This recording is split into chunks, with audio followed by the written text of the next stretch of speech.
Hi there, this is Manny with Classic Auto Repair, and today I've got a 1964 Chevy pickup that I am doing a inspection and repair list items as well.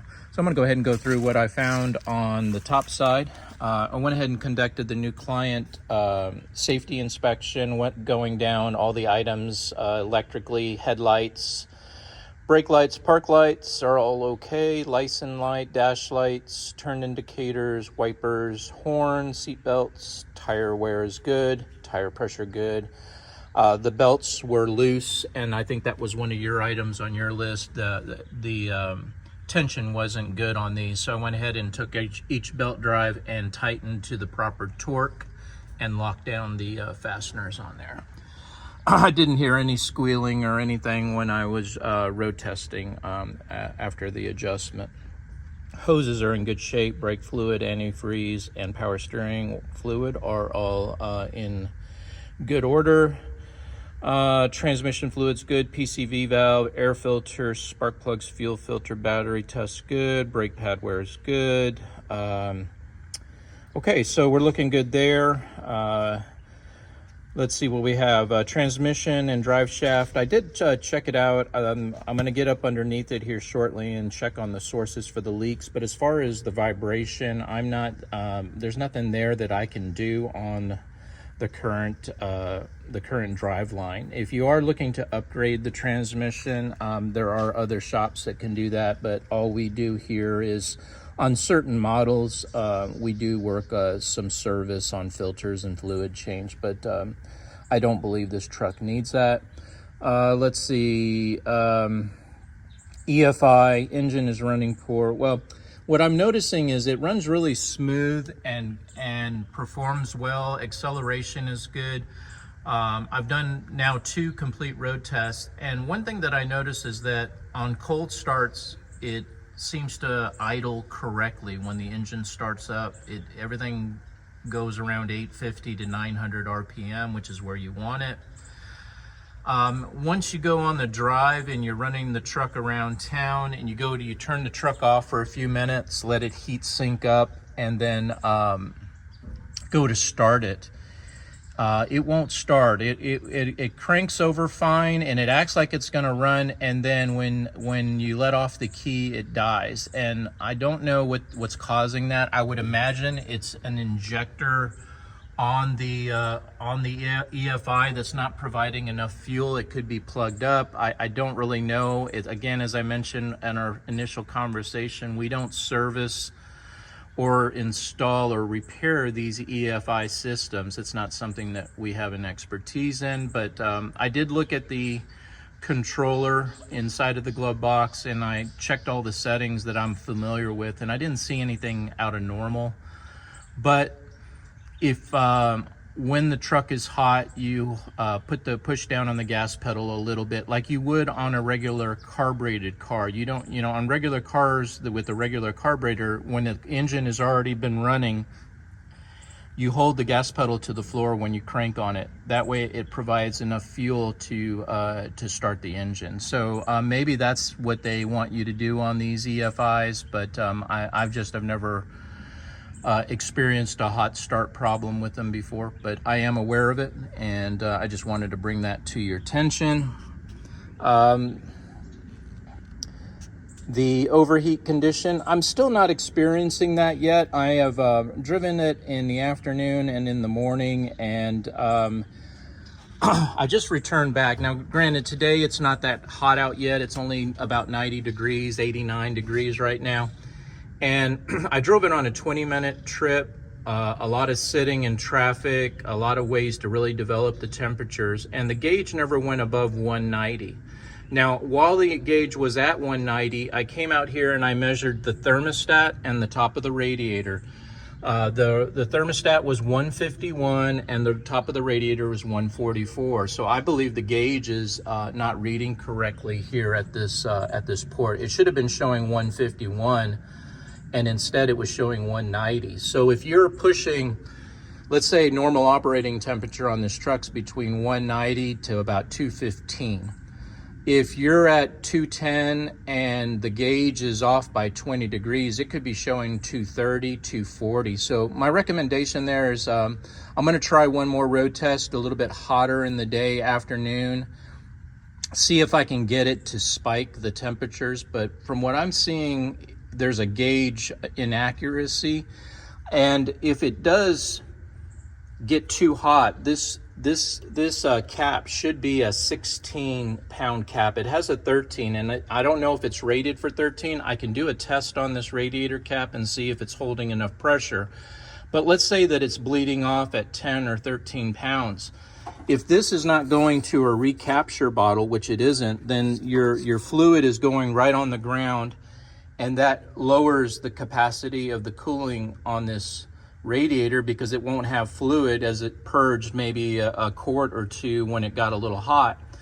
A good idea is to put a recapture bottle, put that bottle maybe over here on this side, mount it right here, and run the tube into that so that when it does purge, if it does have a hot condition, it'll purge it into the bottle, and then at night it'll recover the fluid back into the radiator using a siphon, the vacuum that's created. That's the way all new cars are. They have a recapture bottle. The old trucks and old cars in the 50s, 60s, and early 70s did not have the capacity to do that yet. They hadn't invented it yet, but it's definitely something I would recommend. That way you're always assured that your antifreeze is all the way to the top of the radiator and you're getting max cooling from this radiator. I don't really think the radiator is the problem. I'm not really sure if there is even a heating situation or a cooling problem. You do have a really good shroud and fans and electric fans, but you do have a condenser up here that's going to restrict flow. And if the radiator isn't 100%, I can't swear that this radiator is doing the proper flow. I just don't know. But replacing it could be a problem because there is so many modifications here. I would have to remove a lot of this panels and metal, fabricate a solution, and that could get expensive. We're talking close to maybe $1,200, $1,400 for me to do some custom work here to make everything work back to the way it was, removing some of this stuff out of the way and getting that pure cooling. In my way, I would run the condenser right up against the radiator and then put the fan on the front side and push the air through the radiator and have the other fan pull air through the other side. That's going to max flow. Right now you have them double stacked, and that might be creating too much interference or turbulence inside, having the fans so close together. I've never seen that done like that, where you have a fan on the back of the radiator that it's electric in combination with a mechanical fan inside of a shroud. I don't know how well that's going to work, but again, if you have a gauge that's not giving you proper temperature readings, you may think you have a hot condition in the dash, but in reality, if you come out here and you measure it, unless you're seeing antifreeze on the ground and it's blowing it out of the cap, which could be bad too, it's hard to determine. I need it to fail, and it hasn't since it's been here on 2 road tests. I'll conduct one more road test and we'll see what happens there. All right, so those are the items there. Let me flip over, and you'll get a copy of this as well so that you can follow along with the video. AC is cold at start, doesn't work when driving. So I did experience this in driving it, and we have a couple of recommendations. Before I can do anything, I need authorization to connect my AC gauges and find out what's wrong. That's going to be 11250.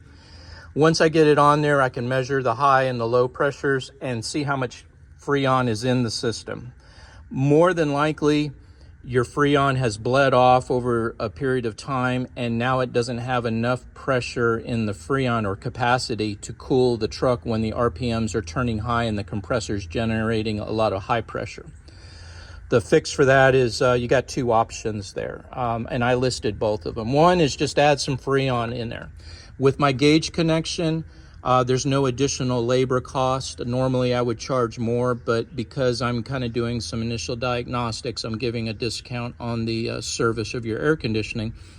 So there would be just the charge of diagnostics of $112.50 plus whatever Freon that I need to fill the system back up. The second option is to evacuate the system, add leak detector dye, pressure charge the system, and isolate the leak if there's one present. So then I run my equipment on there trying to find out if there's a bad O-ring, a compressor seal, a condenser has a hole in it from a rock, could be anything. The fact that it's still cooling tells me whatever it is a very small leak. Otherwise, you would have no cooling at all. This truck does cool as long as the engine is at idle and you're not cruising down the road too fast. So I'm thinking there is pressure in there, which is good because an empty system means more expense because you have to replace things like the accumulator, which is your filter, if it is exposed to the environment. And from what I can tell, it has not been exposed as of yet. So the second option, option B, would allow me to do all the kind of more in-depth diagnostics to find out where the leak is, if it is present, and then make the repairs and then service the AC, which means recharging it with Freon and getting it back to the right level so that it cools. There would also be the charge for the Freon itself in both cases. So that's kind of what you're looking at. Cost here could be $200-300 or more, depending on what I find. If it has a bad compressor, a bad condenser, if it's just an O-ring, well, then that's, you know, that's a $3 part. But if it's a compressor, that can be a couple $100. Again, I don't know how important that is to you, or if you just, in most cases on classic cars, you just top them off every year and you keep cruising down the road, but I'll leave that up to you. Belt noise was fixed. It had loose belts, and I tightened them to the proper torque, as I mentioned earlier. Steering turning radius, yes, there is a problem with the steering. It's not centered, and I don't fix that here. That's something that needs to go to an alignment shop, because what they're going to do is they're going to put it on the alignment, and then they can adjust the drag link and the pitman arm to get it perfectly centered, and they'll lock down the steering wheel so that the steering wheel is perfectly straight. Right now, the steering wheel is not straight, and that's causing your second item here, turn signal canceling cam. With the steering wheel not being in the center, it's over to one side. If you move it at all with the turn signal applied, it's gonna cancel right out. It really needs that steering wheel right down the middle, or you're not gonna be able to move it at all. And you should be able to move it at least an inch or two to one side or the other before it would cancel out. But it's nowhere like a new car where you can turn you know, a couple of degrees and then it won't cancel. These are more sensitive in the simplistic design of the 60s pickups.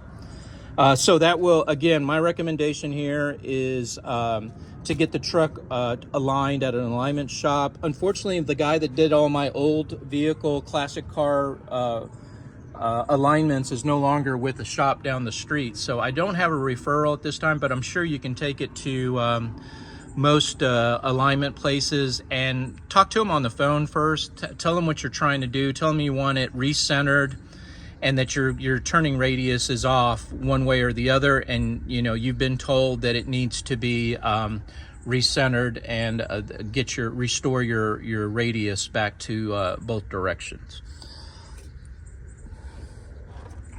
All right, going down the list, let's see. Okay, so that's that. The brake pedal's too low. So I looked into this, and one thing I will tell you up front, they make a lot of these kits. This isn't what the truck came with original.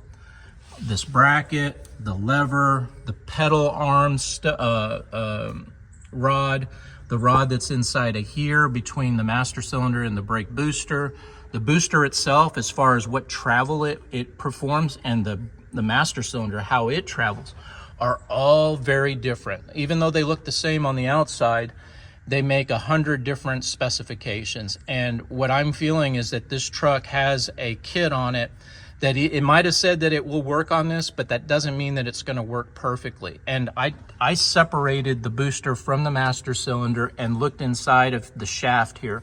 It does have the rod in it, and I tried to add an extension rod, but it will not let me do it. So what that tells me is the problem isn't that it needs more rod. The problem is the travel that is in this specific design is not allowing for a short travel on the pedal itself.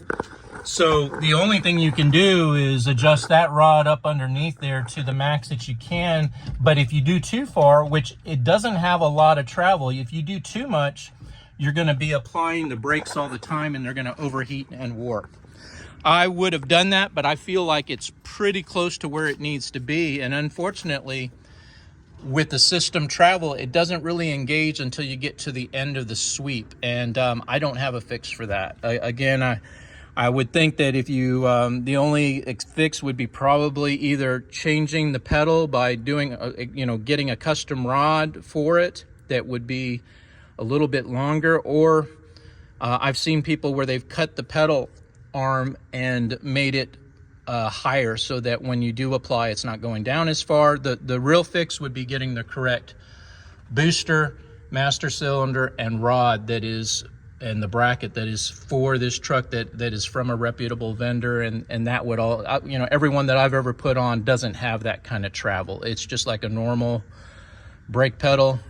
And that's why I try to stick to certain vendors when it comes to buying these aftermarket upgrades that are available everywhere.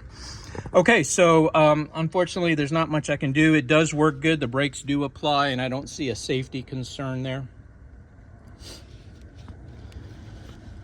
All right, so let's see, going down, all of my road tests were recorded, so you can take a look at those, what I was doing when I drove it and what I experienced, like temperature readings. All that's going to be recorded in your road tests. And right now, I've got a total of 287.74, and that is for the diagnostic approval to do the air conditioning, to hook up my gauges. That's for the belt adjustment, which I did already at 3150. Brake pedals too loose. I again had to do some diagnostics there by removing the master cylinder from the booster and checking your travel. So I got $33 there.